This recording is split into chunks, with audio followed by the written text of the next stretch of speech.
nós vamos falar sobre performance, trauma e brain-spotting. A Priscila tem trabalhado muito utilizando o brain-spotting para trabalhar performance, que é inclusive um dos módulos que o David oferece, né, Priscila? Sim. Na fase 4 ele fala disso, né? De brain-spotting e performance. Isso. Então, assim, primeiramente, eu quero que você se apresente. Eu estava dizendo aqui um pouquinho antes de você entrar que você faz parte da história do brain-spotting no Brasil, né? Você foi uma das escolhidas para ser facilitadoras e trainee de brain-spotting pelo próprio David, que foi o criador, né, do brain-spotting. Então, eu queria que você se apresentasse um pouquinho dentro desse contexto e aí a gente começa a falar sobre o tema. Combinado, tá joia. Queria agradecer, né, Cláudia, pelo convite. É a primeira live, estreando em lives do Instagram, né? Então, para me apresentar, eu sou terapeuta ocupacional, né? E fiz o mestrado em saúde pública, que é a questão da saúde pública sempre também foi uma paixão, né? Assim, durante 30 anos trabalhei em posto mesmo de saúde, inclusive com brain-spotting lá. E depois, em 2000, eu fiz a formação em MDR, assim, essas coisas, sabe, assim, que a gente não procura, mas que a vida acaba levando a gente para esse caminho, né, para o caminho, então, do estudo do trauma. Comecei pelo MDR e fui fazer fase 2, né, na época com Cíntia, que também é treinadora de brain-spotting, minha irmã, e minha mãe. A gente foi fazer fase 2 em Nova York, de MDR. E lá a gente teve o privilégio de ter David como um dos facilitadores dos pequenos grupos na hora das práticas. Eu não sabia disso. E aí, né, assim, era um grupo de brasileiros, né? Então ele ficou ali com a gente. E depois, 8 anos depois, a gente ficou sabendo que ele viria para o Brasil, na época da UMDR de fluxo natural, que já era uma proposta de modificação do MDR que ele fez. Nessa ocasião, né, foi Esli Carvalho que trouxe ele para dar esse curso, e a gente pediu uma sessão com ele. E ele já disse, olha, uma sessão de MDR, né? E ele já disse, olha, na verdade, eu já estou trabalhando com outra coisa agora e eu queria mostrar para vocês o que é.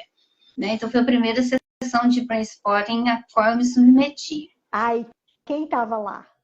Quem estava lá da galera? Isso, então, assim, esse primeiro curso tinha, assim, ele veio depois, né? Assim, ele veio primeiro para dar o MDR de fluxo natural e logo em seguida ele veio para dar brain pela primeira vez. Né? Quem organizou também foi Esli, e tinha um grupo grande nessa época. Né? Então, assim, todas as pessoas mais do início, os treinadores, né? Daniel Gabarra, a Silvia, né? Assim, as pessoas estavam todas lá. E foi assim, aí a gente começou a acompanhar o David em todas as vindas dele, né? Todos os treinamentos de brain-spotting que ele deu. Né? E eu falo que o David é uma pessoa que a gente precisa realmente, como dizia um professor meu, roer os ossos e beber o sangue, né? Assim, porque ele tem uma experiência de vida incrível, né? Ele é assistente social, trabalhava com MDR, né? Assim, a formação inicial dele foi em psicanálise e ele, então, criou o brain-spotting, né? A partir da experiência clínica dele. Essa pergunta minha é de Tiete, tá? Como foi vivenciar o brain-spotting lá em 2010? 2008. 2008. Porque 2008 foi quando eu fui fazer o MDR, que eu fiz na época com a Esli e com o André. Em 2008. Eu fui para o brain-spotting, eu acho que 2012, talvez 2013. Que foi em Brasília. Sim, sim. Isso. Então, como foi vivenciar o brain-spotting naquela época? Tipo assim, eu estou bebendo de algo extremamente novo, da fonte.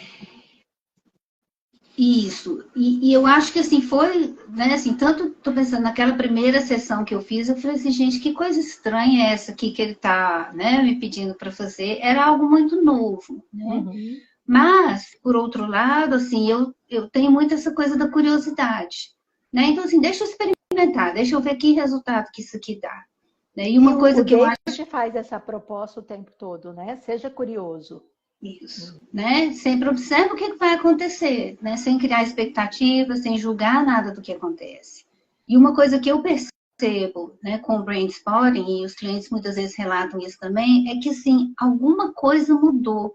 Eu não sei exatamente pôr o dedo e falar assim, ah, foi por isso, foi por A mais B que agora C acontece, né? E muito porque muitas das coisas que acontecem no brain spotting são o que a gente chama de subcorticais, elas não estão no nível da consciência, né, do cognitivo. Né? Eu, né, como terapeuta e também como paciente de ter passado por várias sessões de brain spotting, a mudança, ela é sensorial, né?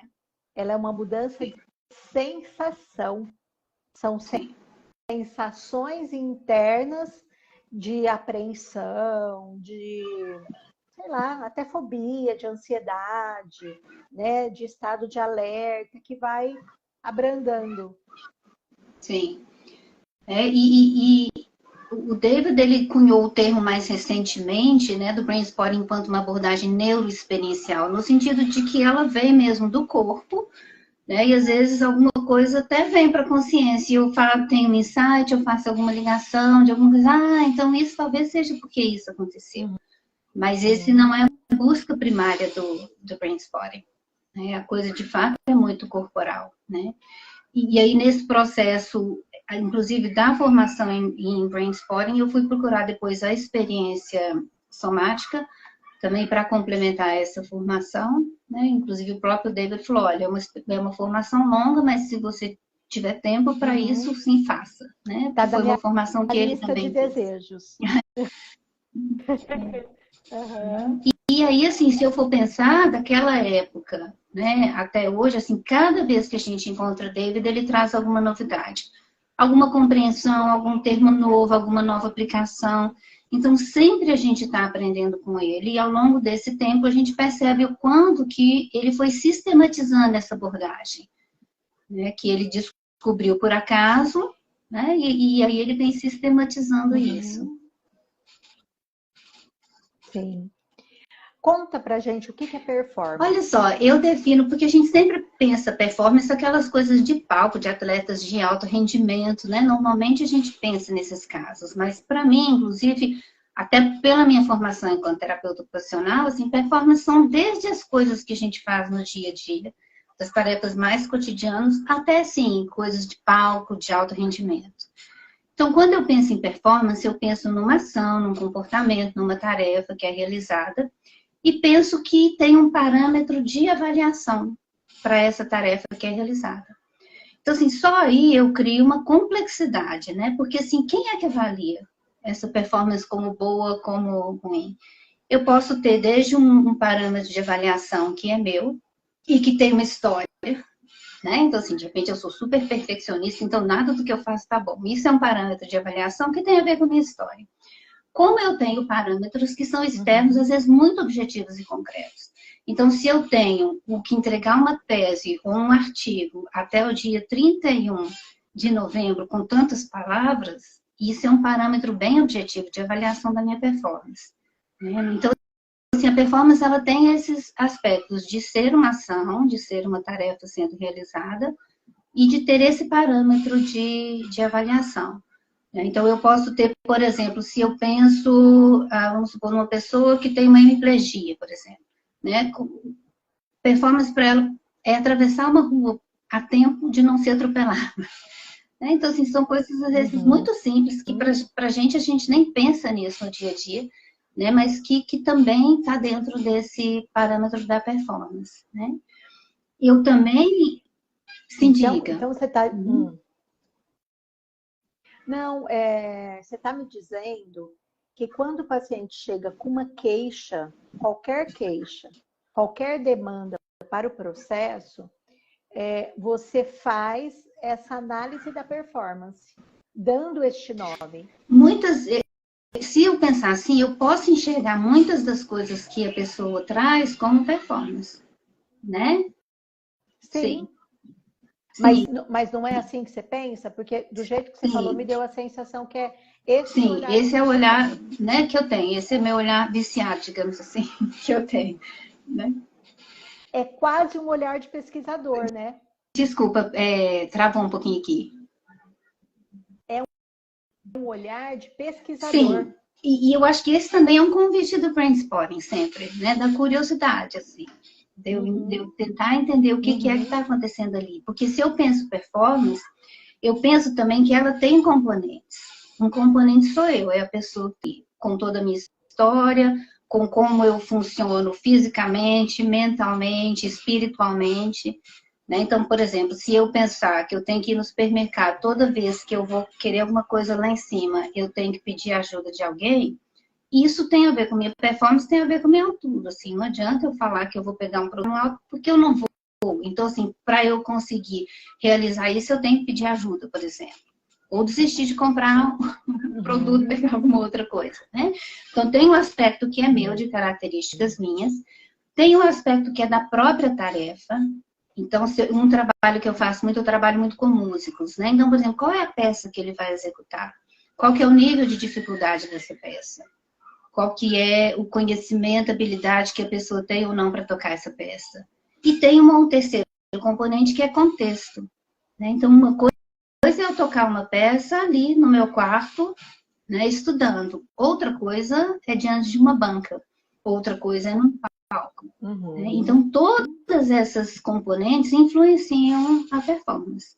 Então, eu também preciso pensar nisso quando eu recebo alguém, porque eu tenho que identificar, inclusive, assim, onde será que pode ter alguma dificuldade nessa performance.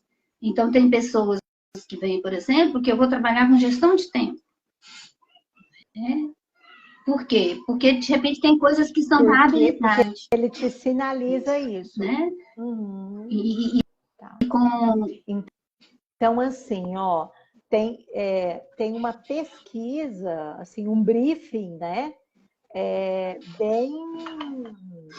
Bem curioso para ir identificando e me faz pensar que é ir identificando junto com o cliente, né?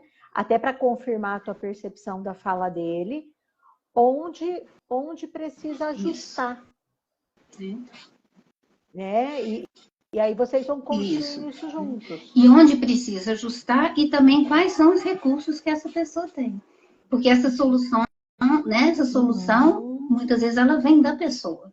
Porque é a forma que ela consegue fazer aquilo. É uma ideia que eu nunca nem pensei que ela fala é assim. Ou então por falta de conhecimento mesmo. Como é que eu vou dar conta desse trecho que eu tenho que tocar nessa velocidade? Assim, né? Não sou eu que vou dar essa resposta. Né? Agora isso tudo é feito no processo. Tem uma entrevista inicial, mas tem muita coisa que a gente vai descobrir, né, ao longo do caminho. Que eu acho que é o mais rico, né? Assim, é o que mais me encanta, na verdade, assim, ir descobrindo no processo, né? E o quanto que quando você recebe um músico, né? E que você tem muitos clientes músicos, já tem uma clientela que já vem sabendo que vai ter bons resultados, né? Mas quando a gente começa a apresentar o Brainspotting para pacientes, logo no início, né? Que o paciente não vem especificamente sabendo que aquilo já dá resultado, né? O paciente ele vai ter que confiar em você, naquilo que você está dizendo. Sim.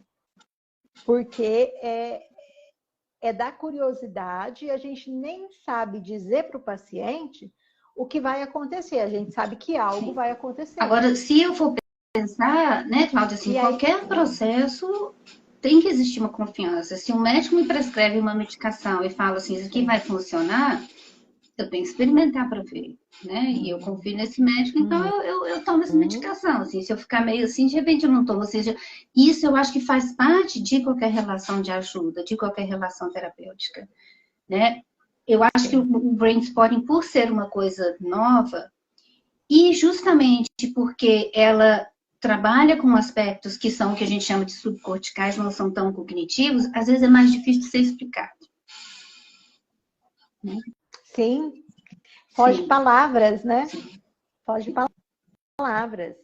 E aí vem a segunda pergunta. O que é trauma? Até considerando o trauma nesse contexto de performance, de brainstorming? Definindo de uma forma muito simples, né? Assim, o trauma, um evento traumático, é algo de negativo, que teve um impacto negativo sobre a minha vida. E que, portanto, vai afetar a minha performance. Na verdade, vai afetar o funcionamento de todos os meus sistemas, né? Então, assim, uma coisa que é importante, assim, é o impacto do evento sobre o meu sistema. Então, a gente costuma dizer que o trauma não está no evento. 2 pessoas sofrem um acidente de carro, uma nunca mais dirige, a outra dirige no dia seguinte normalmente. Então, isso tem a ver com como o meu sistema já funciona, que tem a ver com a minha história de vida, né? Então, esse evento negativo, ele pode ser uma coisa grande, como um assalto, um acidente de carro, uma guerra, né? Mas ele também, às vezes, pode ser coisas aparentemente pequenas. Então, eu, enquanto criança, apresento um desenho para o meu professor e ele fala assim, nossa, isso aqui não ficou tão bom assim não, né? Ou então, quer ver? Vem te ensinar a fazer direito. Ou ficou horrível. Isso, né? Então, isso pode marcar por quê? Inclusive, quando, né, a gente está criança, a gente tem menos recursos para lidar com adversidades. Então, quanto mais precoce o trauma, né, maior possivelmente o impacto dele, justamente porque eu tenho menos recursos para lidar com eles.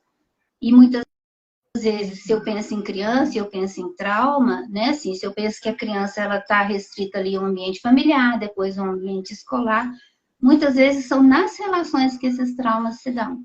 Né? É aquele que devia cuidar de mim, que de alguma forma falha nisso, né? Muitas vezes justamente porque são as pessoas que estão mais próximas, esse trauma ele é recorrente, ele é cotidiano, o que traz um outro impacto mais grave. Né?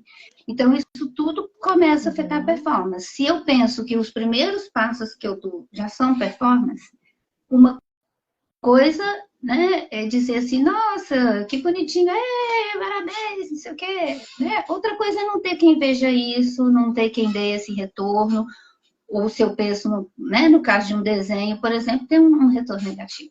Né? Isso já é performance. Né? E ali eu já estou construindo essa imagem de, será que as coisas que eu faço são boas? Será que eu dou conta das coisas que eu preciso dar conta? Será que as coisas que eu tenho a expressar valem a pena ser expressadas? Então, são nessas primeiras relações que eu construo isso. E isso fica registrado, né, no meu sistema. Aí você está traduzindo. Você tem falado do registro subcortical, né? Explica um pouquinho para o pessoal o que você está dizendo de registro subcortical. Até porque o trauma, ele fica lá, né? O registro dele é subcortical. Sim. Ele não é aqui, ó. Ele não é cognitivo. Ele pode ter um aspecto cognitivo, mas grande parte dele não é, né? Assim, porque um exemplo que eu gosto muito, uma analogia que eu gosto de fazer é o sistema nervoso. E se eu penso em sistema nervoso, eu não estou pensando só cérebro, pensando que eu tenho sistema nervoso no corpo inteiro, né? E do sistema digestivo. Né? A função do sistema digestivo é, eu vou ingerir a comida, né? Vou digerir, que vai ser digerido no estômago, no intestino delgado, eu absorvo os nutrientes que eu preciso absorver e elimino aquilo que eu não preciso mais. Da mesma forma, quando ele funciona. Né? Da mesma forma, o sistema nervoso, né? Ele vai absorver aquelas experiências que eu vivo, né? Vai digerir essas experiências, ou a gente usa o termo processar, vai retirar os aprendizados, né? E vai ou esquecer o resto vai ficar em segundo plano. Né? Se, por exemplo, vamos supor, um prato de feijoada, né? Eu te ofereço um prato de feijoada, você gosta, você come, né? O sistema dá conta de digerir aquilo ali. Mas se eu falo para você, toma a panela inteira e te obrigo e te forço a comer a panela inteira de uma vez, você vai ter uma indigestão, você vai ter uma diarreia, você vai, né? O sistema não dá conta de digerir isso.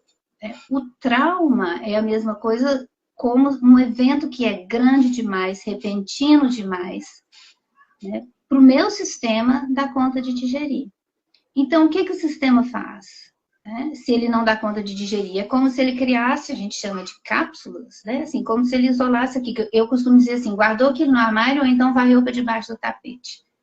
E ele mantém aquilo ali para quê? Para eu poder continuar funcionando. Agora, tudo isso é feito automaticamente. A gente não pensa para fazer isso. O nosso sistema ele é feito para isso, por quê? Porque eu preciso sobreviver. Então, às vezes, para sobreviver, Tudo isso, pela né? sobrevivência, Assim, né? essa é a função primeira, né? Então, primeiro eu sobrevivo. Então, se eu tiver que esquecer de algumas coisas, né? Se eu tiver que varrer muitas coisas para debaixo do tapete, o meu sistema ele vai fazer isso automaticamente para eu poder continuar dando conta da vida. Só eu acho que é legal a gente contextualizar que o termo que nós, né, que trabalhamos com terapias de reprocessamento, usamos de sobrevivência, simplificando, significa a sobrevivência é para você permanecer aqui, para você dar conta das demandas daqui. Né? Eu acho que esse é o termo de sobrevivência. E com o processo terapêutico, seja com reprocessamento cerebral ou não, é ir ajudando esse paciente a descobrir que ele pode viver além de sobreviver, né? Então, assim, a gente primeiro sobrevive, e aí é sobrevivência física mesmo, depois a gente aprende a se adaptar, a gente tem uma capacidade grande de se adaptar também. Né? Tem pessoas que a gente recebe, ou que a gente vê, que a gente fica pensando assim, gente, como é que essa pessoa está dando conta de cuidar da família, trabalhar, está dando conta da vida, passando por tudo que ela passou. Né? Isso mostra que essa pessoa também tem muitos recursos.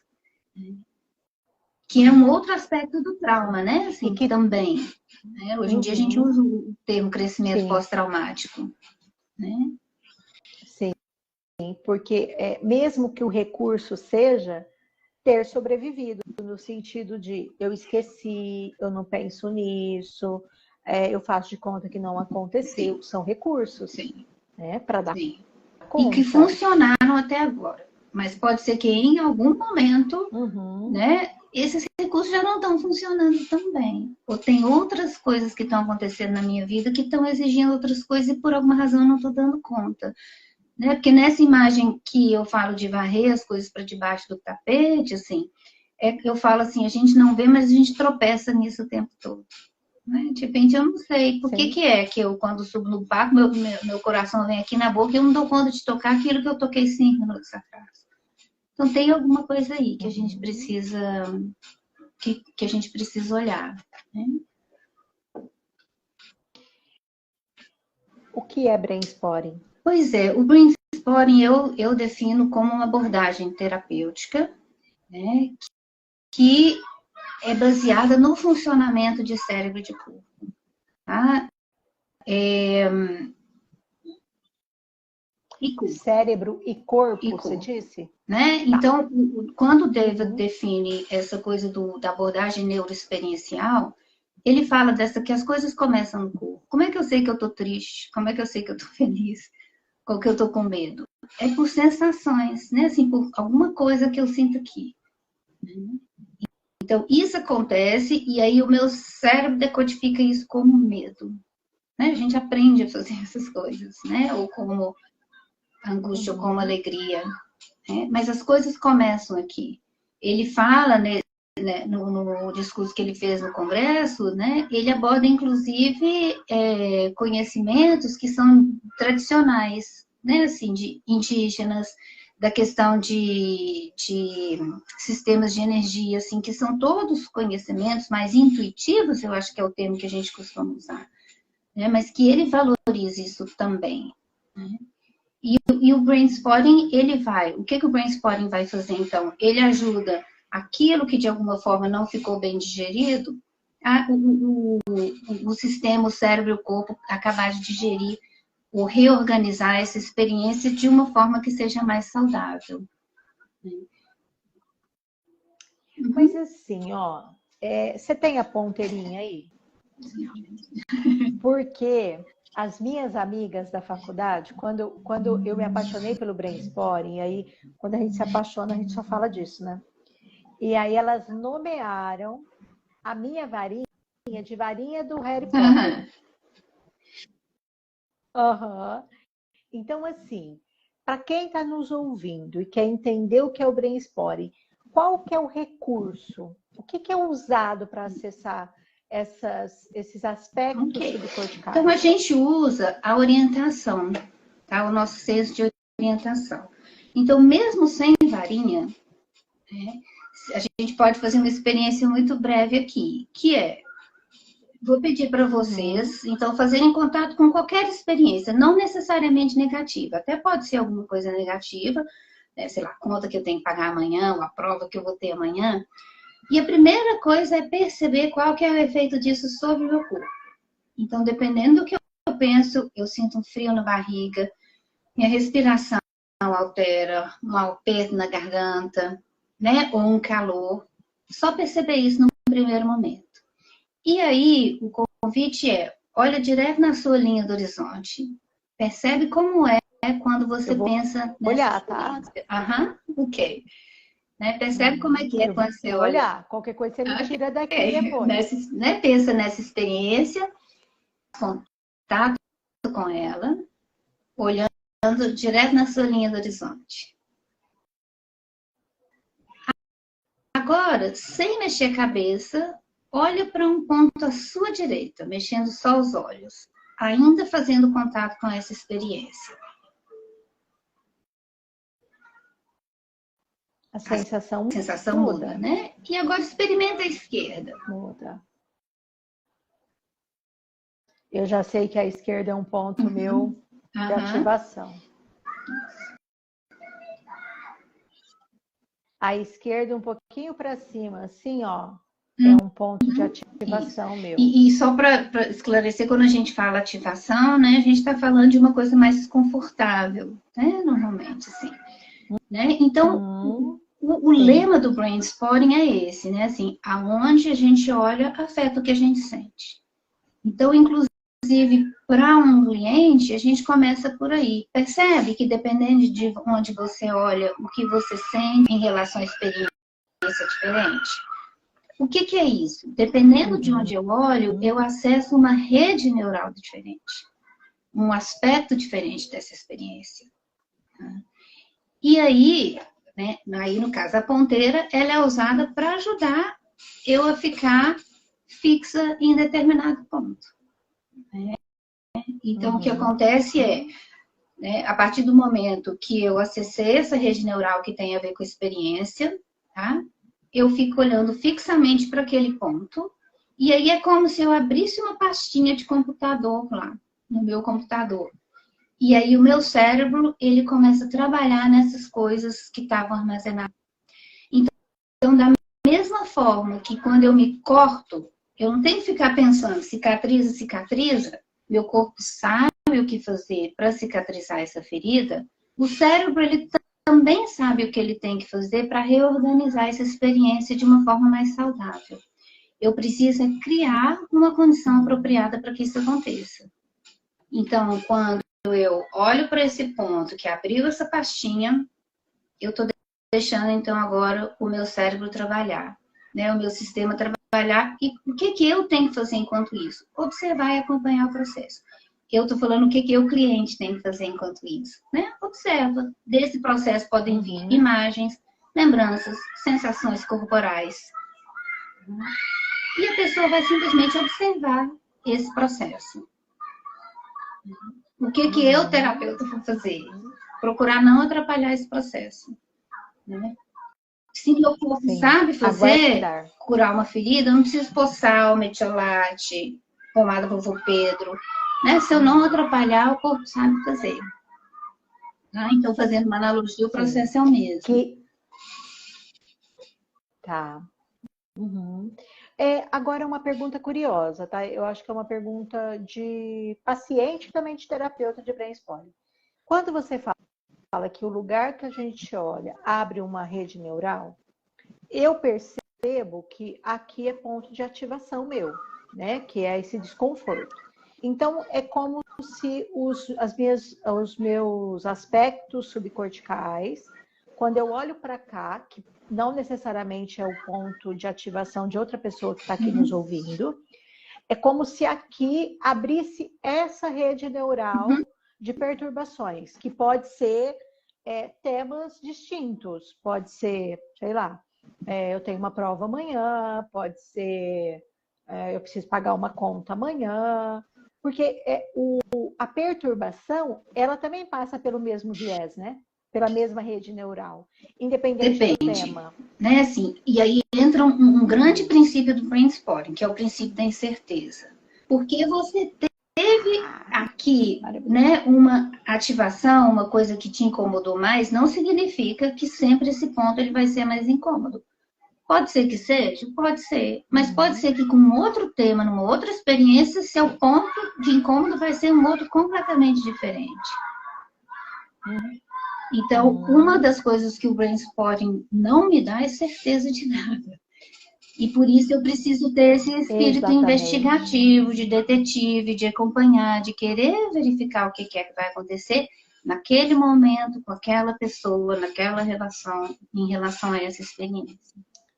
E assim, né, poder saber como terapeuta e poder dizer para o paciente com segurança de que o princípio da incerteza não é o problema.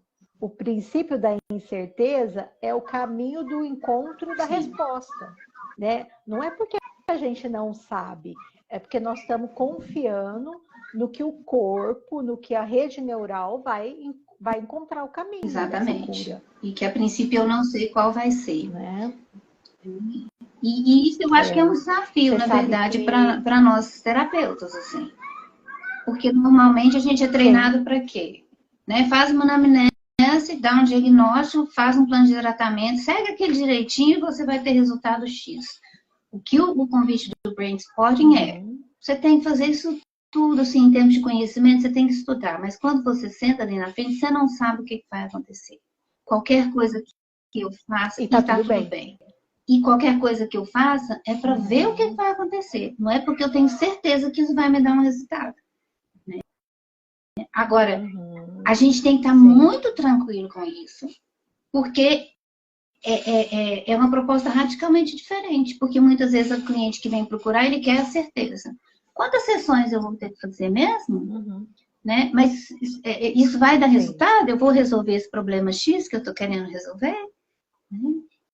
Então, essa conversa com o cliente, a gente tem que estar muito tranquilo. Né? E a gente entra num mito, né? De que terapias de reprocessamento são rápidas. Eu acho que isso... sei lá, 4, 5 sessões. Eu acho que isso é um ponto assim, importantíssimo que você trouxe, porque, inclusive, elas são vendidas como tal. Se você pensar, o título do livro do David é Velocidade da Cura em Velocidade, sei lá, né? Assim, tem umas coisas assim. Velocidade então, máxima. Elas são vendidas assim. E, geralmente, as pessoas que fazem, né, que às vezes falam disso, porque eu fui lá e tantas sessões eu resolvi. Né? Eu já tive uma pessoa que em uma sessão resolveu uma fobia que ela tinha de cachorro, mas não é a regra. É muito mais excepcional. E por quê? Porque a gente está falando da complexidade da vida. Não é? A gente sempre está buscando aquela coisa que vai virar a chavinha e muito facilmente, se eu ter que fazer muito esforço, vai mudar a minha vida, né? Então, essa varinha é boa, mas ela não é mágica no sentido de, pum, bateu, tudo mudou. Né? Então, isso eu acho importante, é processo. Exatamente. Né? E, por exemplo, né, você sabe, porque você esteve em todos os treinamentos de brain spotting que eu fui. Pela minha curiosidade, eu entendo, sempre entendi desde a época da faculdade, que para eu acreditar naquilo, eu preciso vivenciar na pele, né? E quando o brain spotting me foi apresentado, uma colega fez o treino em mim, e eu lembro que o André estava do lado, e o André falou assim, a minha colega começou a ficar assustada, porque começou a vir muitos recursos subcorticais, não vinha memória, né? E a minha colega começou a ficar preocupada, e o André falou assim, não, confia, porque o reprocessamento dela, o processamento dela está sendo inteiro subcortical, né? E eu passei por 2 sessões com o David nos cursos, nesses anos todos, né? Porque eu vou lá, levanto a mão, e se ele olha para mim, ele fala, é você. E cenas que eu trabalhei com ele são cenas que estão se desenvolvendo no meu processo até hoje. Uhum. Opa, Priscila travou. Voltou? Gente, fui eu que travei ou a Priscila? Oi, Voltou? voltou. Uhum. Tá me ouvindo? Sim, tô te ouvindo, tô te ouvindo. Voltou. Uhum. Ah, Sim, você acho ouviu o que tempo todo? acho que Para mim escutei, você né? travou um Assim, pouquinho. e eu acho que Que é assim, o processo está aí até hoje, né? eu acho que a gente tem certos temas assim que vão de repente acompanhar a gente durante a vida, sabe? Tem um autor que eu achei que ele fez uma descrição muito bacana disso. Ele fala assim, olha, imagina que eu estou rodando num círculo e que eu tenho um problema aqui nesse ponto, né? Então toda hora eu estou esbarrando nele, né? De repente é, sei lá, minha autoestima, meu problema com dinheiro, meu problema com namoro, seja lá o que for. O que um processo terapêutico faz, na verdade? Ele amplia esse círculo. Então não quer dizer que eu nunca mais vou esbarrar nesse tema, mas que eu faço isso com menos frequência. Mas é muito comum de vez em quando a gente ver assim, opa, eu te conheço. Assim, estou aqui de novo, né? Uhum. E é importante a gente, menos intenso, pode né, ser menos Priscila? intenso, menos frequente, né? E às vezes com um colorido também um pouco diferente. E é preciso a gente ter muita compaixão com a gente mesmo nesses momentos, né? Sentir, olha, tá, mas eu tô em outro lugar. Essa é uma outra proposta do David, né? Tenha compaixão, né? Você é terapeuta e você é paciente pela tua história e pelo que está acontecendo. Eu vou fazer a pergunta, mas eu acho que de alguma forma a gente já respondeu. Performance e Brainspore, quais os resultados? Olha só, colocando de uma forma simples, né? Se eu penso, né, assim, num rio que flui, né, que seria a minha performance se estivesse correndo tudo bem, o que o trauma às vezes faz é jogar umas pedras, uns galhos, umas coisas no meio desse rio, né? E o que o Brainspotting faz é ou me ajudar a achar outro caminho ou me ajudar a tirar essas coisas daí, tá? Então, assim, eu vejo bons resultados, senão eu não estaria, né, usando o Brainspotting e trabalhando com isso, tá? Muitas vezes o resultado é exatamente o que a pessoa quer, não, porque lembra que performance depende de outras coisas.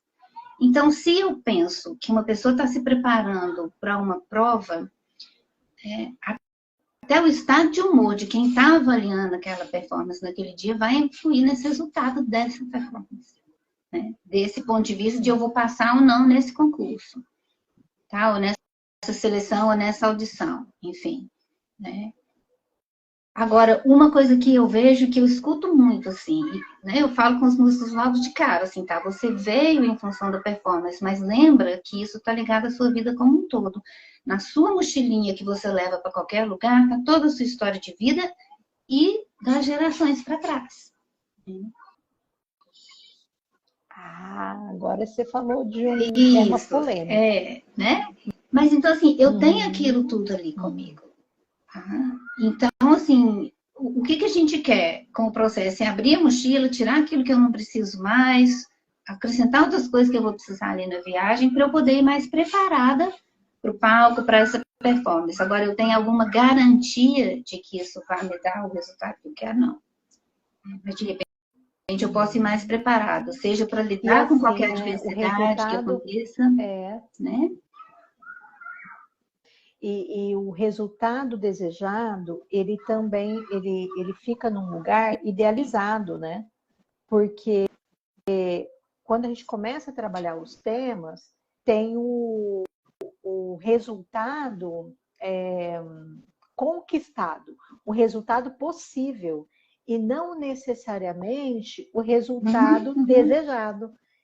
Principalmente se é uma pessoa muito exigente e que ela carrega essas crenças de que ela tem que ser perfeita, não pode errar, tem que ser a melhor, que ela só vai subir no palco se não tiver nenhum imprevisto e nenhum erro, ela nunca vai subir no palco. A não ser que ela comece a fazer essas negociações com ela que o trabalho de processamento, de reprocessamento oferece. Isso mesmo.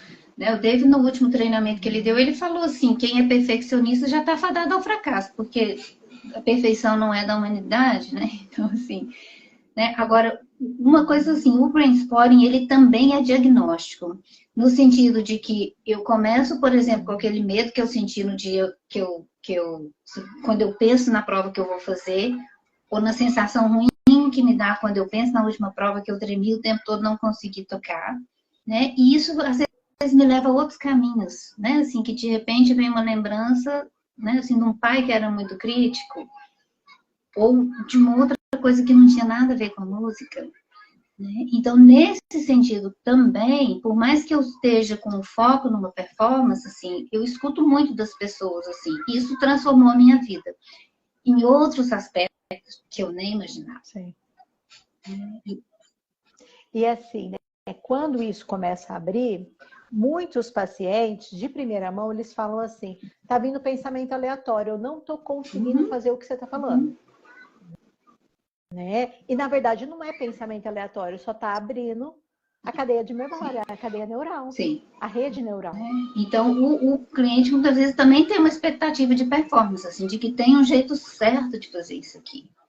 Em algumas abordagens terapêuticas tem mesmo, assim, tem passos, tem, né, assim, tem isso, tem que fazer. No brainstorming, não, assim, fica aberto, fica curioso e não julgue, né, qualquer coisa que aconteça. Benefícios do brainstorming para a vida do paciente e do terapeuta. Porque você é trainee de brainstorming, né? Você é autorizada a oferecer essa formação. Nível 1 e 2, fase 3, fase 4, aí só o David que dá, né? Né? Porque o David, ele tem trainees no Brasil que formam profissionais só da área da psicologia e psiquiatria. Sim, atualmente, igual, você eu sou terapeuta ocupacional. O que eu costumo dizer é que eu sou a exceção que confirma a regra.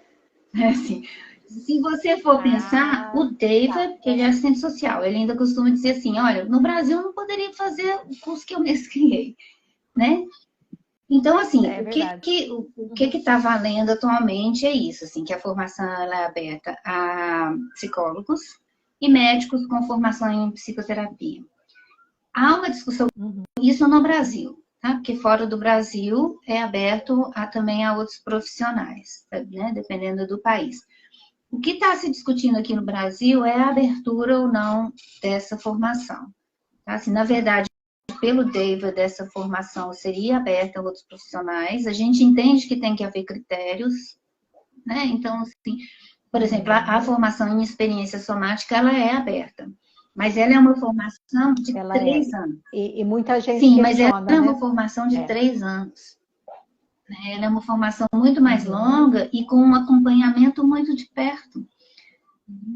Processual, quando eu estou fazendo qualquer prática ali, tem um assistente sentado ali no meu lado, vendo o que eu estou fazendo. Né? Com o brainstorming, eu acho que essa conversa teria que ser feita assim, porque o que acontece? Muitas vezes é importante que as pessoas sejam trauma informadas, né? Assim, de que eu entenda que o trauma está por trás de muitas das coisas que acontecem na vida da gente, seja uma doença física. Então, se alguém chega para um fisioterapeuta queixando dor, né? Muitas vezes tem trauma ali, porque se o trauma afeta o sistema, eu tensiono, se eu funciono o tempo todo tensa, eu vou ter dor. Né? Então, essa informação é importante. Tanto que muito fisioterapeuta tem trabalhado com liberação facial das fáscias. E se você for pensar fácil, o que tem ali? Sistema nervoso.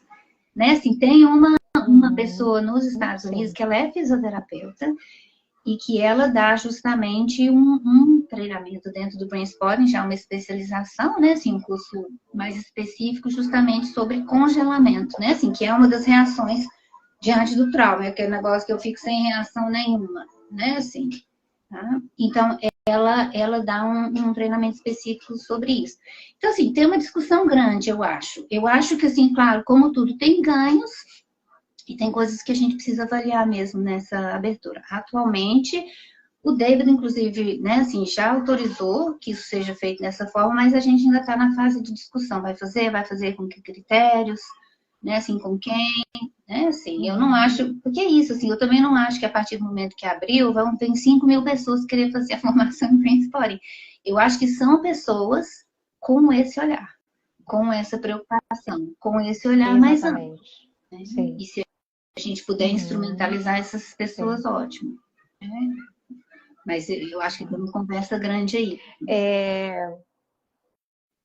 É uma conversa grande, eu acho que é exatamente isso que você falou. E os benefícios?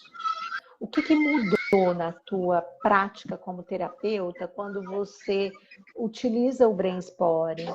O que mudou para o seu cliente? Eu estou chamando de cliente, mas eu geralmente chamo de paciente. Tem uma discussão aí do termo, né? Até porque eu não vejo meu paciente como uma pessoa passiva, né? O que mudou, assim? O que te agregou como terapeuta, né? Você já passou por várias sessões de Brain Spotting, eu também, né? Então, o que nos agrega como pessoa, até para a gente poder oferecer isso para o paciente. Quem está nos ouvindo aqui, que é terapeuta, né? Em que vai agregar a partir do compartilhamento teu e meu? E você que é paciente, né? O que pode te agregar? Buscar essa metodologia, essa abordagem. Enquanto terapeuta, para mim, eu acho que assim, a grande coisa foi esse tal do princípio da incerteza, assim.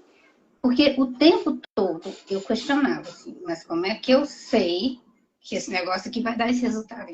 Quem me diz que isso aqui significa X ou Y, né? Então, assim, para mim foi um grande conforto de pensar, gente, eu não preciso ter essa certeza. Na verdade, nem que eu queira, eu não posso ter essa certeza, dada a complexidade do nosso sistema, o número de neurônios e sinapses que a gente tem. Né? E aí, estar confortável com isso faz toda a diferença. Então, isso para mim, eu digamos assim, eu acho que é o pilar, né, assim, do Brain Spotting. Fora isso, de fato... Porque você acredita, sim, né? Quando você acredita, você passa essa certeza. E aí você fica num lugar confortável. A gente tem que estar num lugar confortável com isso da incerteza, sabe? Eu vejo que tem muita gente que agarra aí. Eu tô falando pessoas que fizeram a formação em Brain Spotting. Como é que eu vou levantar uma ponteira? Meu cliente vai achar super estranho isso, né? Eu falo assim, eu brinco, eu já começo falando assim, eu faço coisas estranhas aqui. Né? Então, assim, de vez em quando eu vou fazer esse tipo de pergunta, eu vou ficar mandando você olhar para uma ponteira, eu uso isso aqui, né? E já desmistifico isso logo de cara, né? Então, assim, de fato a gente tem que estar confortável com isso, porque um dos princípios também do Brain Spotting é essa questão da sintonia, da relação terapêutica, de que tudo acontece ali, né? Em termos de resultado, eu acho que a gente consegue resultados que eu, pelo menos, não tinha conseguido com outras abordagens, no sentido de que tem certas coisas que a fala não alcança. Né, assim. Mas, com isso, eu não estou fazendo apologia do Brain Spotting, porque eu acho que cada pessoa, ela vai ter alguma coisa que vai ajudá-la. Né? E eu até questiono se todo mundo tem fim com o processo de terapia, sabe assim? Porque eu acho que as pessoas, elas encontram soluções. Elas vêm pra gente quando essa busca delas empacou em algum lugar e ela fala assim, olha, me ajuda aqui, que é isso que o David fala, a pessoa traz a moldura, ela traz aquilo ali e fala assim, olha, tentei isso e isso, agora eu não estou conseguindo mais sozinha. E aí eu acho que a gente tem a possibilidade de ajudá-la nesse sentido. Né? Às vezes tem a possibilidade, o Brain Spotting também, como ele é diagnóstico, assim, de repente a gente descobrir em coisas que a pessoa fala, tá? Porque tem coisas que a gente fala assim, eu acho que isso vem daquela experiência. Né? Eu acho que eu fiquei com medo de dirigir porque eu tive um acidente de carro. Mas tem coisas que a gente não imagina de onde vem. E o Brain Spotting pode ajudar a descobrir isso, por mais que muitas vezes a gente melhore mesmo sem saber exatamente de onde isso vem. Porque tem experiências que elas são pré-verbais, que eu não tinha nem linguagem para organizar essa experiência, né? Então, eu acho que tem, de fato, uma possibilidade de ajuda. E uma outra coisa que eu acho importante é que o Brain Spotting ela é uma abordagem integrativa. Então, eu posso integrar isso com outros recursos que eu tenho. Né? Eu uso algumas abordagens do que a gente chama de psicologia energética, né? Então, muito facilmente eu integro isso, né? Junto com o Brainspotting. Sim. Confortável nesses Sim. lugares. E a proposta do Brainspotting é isso. O David fala, se você fizer Brainspotting como eu faço, você está fazendo errado. Você tem que fazer como você faz com os recursos que você tem diante dessa pessoa que você está ajudando nesse momento. Essa autonomia, né, que ele dá de confiar, né? Confiar naquela pessoa que ele está entregando a metodologia é incrível, né? De uma humildade assim ímpar. Por outro lado, ele está de olho em cada um que está ali fazendo curso, né? Assim, quando ele convidou a gente para ser treinador, foi porque ele via que em todo curso a gente estava lá, né? Então, assim, tem a coisa que eu confio, tem a coisa da incerteza, mas tem a coisa da busca constante. Então, eu quero entender mais. Então, eu vou fazer mais isso aqui, eu vou estudar mais isso aqui. Do compromisso, né? Assim, do compromisso Sim. desse profissional, Sim. né? Com a prática, Sim. com tudo, Sim. com a busca, com a curiosidade. Então, ele fala isso que é um bom Brainspotter, né? Assim. Tem uma pergunta aqui, deixa eu ver se eu consigo, ó. Pri, você já trabalhou com pacientes com experiência de trauma por abuso afetivo, principalmente com pessoas com transtorno narcisista? Sim, né? Assim, isso é um tema que está tão em voga, né? Assim, e se a gente pensa, isso diz o quê? Das nossas relações primeiras, assim, do que a gente chama das nossas relações de apego, né? Quando eu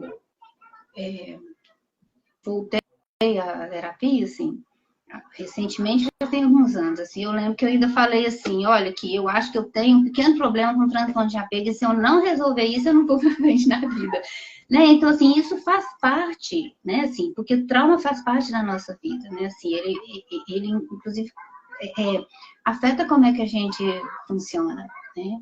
Então, sim, né, assim, o trauma das relações, ele é muito pervasivo, eu diria, porque ele diz das relações primeiras que a gente teve, né, assim. Ninguém é super resolvido em termos de relações, aí arruma um namorado e aí, sabe assim, vai ser tóxico. Se eu me engancho nesse tipo de relação, é porque tem coisas da minha experiência anterior que me fazem enganchar com isso. E provavelmente das minhas experiências primeiras. E me diziam, posso, não posso, sou boa, mereço, não mereço, né? E a gente sai carregando isso pela vida e se enganchando nessas coisas, né? Então, sim, o Brainspotting, ele pode ajudar com isso, inclusive porque eu não preciso dessa questão verbal. E muitas dessas experiências estão registradas de forma não verbal. Sim. Que é a coisa de não ter palavras, né? Nós falamos disso agora há pouco. Não tem palavras.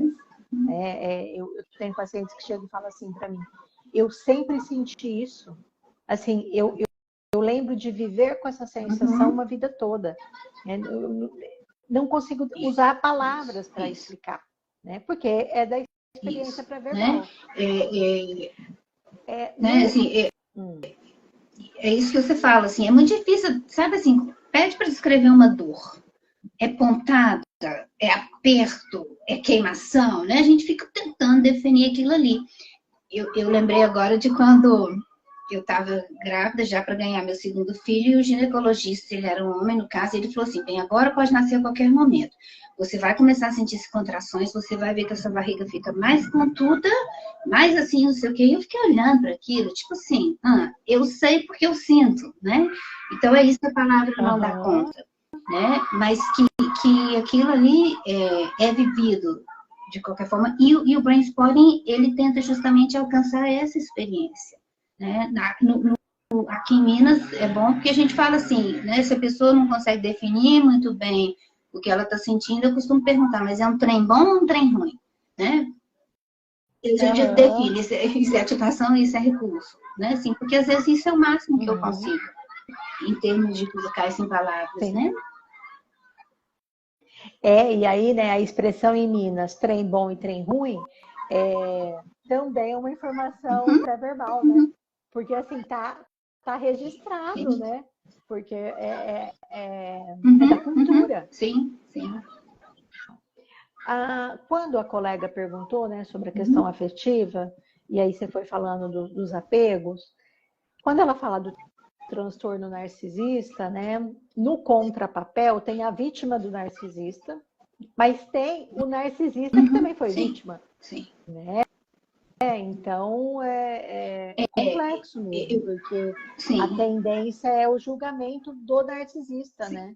E na verdade ele é outra vítima. Né? Quando a gente começa a olhar, né, assim, de fato, eu acho que antes eu falava assim, é uma rede igual uma teia de aranha, mas é que as teias de aranha que são tridimensionais. Né? A coisa é complexa. E aí, eu acho que esse olhar do trauma, que é além do brainstorming, né? Assim, porque tem outras abordagens que também têm esse olhar, ele nos ajuda a compreender e a ter compaixão pela gente e pelas outras pessoas. Né? Então, né, a pessoa que abusa, né? A pessoa que comete crime, assim, também tem muito trauma ali. O que eu costumo dizer é que isso explica, né, assim, mas isso não quer dizer que isso justifique no sentido de então isso isenta a pessoa de qualquer coisa, né? Mas sem dúvida isso muda o olhar da gente. Nem que isenta e nem que você tenha que permanecer naquela relação abusiva. Tem um professor que diz, olha, a gente deve amar todas as pessoas, mas algumas pessoas a gente tem que amar a uma boa distância, sabe? No sentido de que tá, eu entendo que aquilo ali tem uma história, aquilo veio, mas não significa que eu tenho que ficar colada nisso. Você sabe que falando com você, né, te ouvindo, bem, eu vou botar numa turma tua de 2024, porque 2023 eu não tenho mais tempo, de reciclagem de brainstorming, sabia? Será super bem-vindo. Delicioso, assim, delicioso te ouvir. Tchau.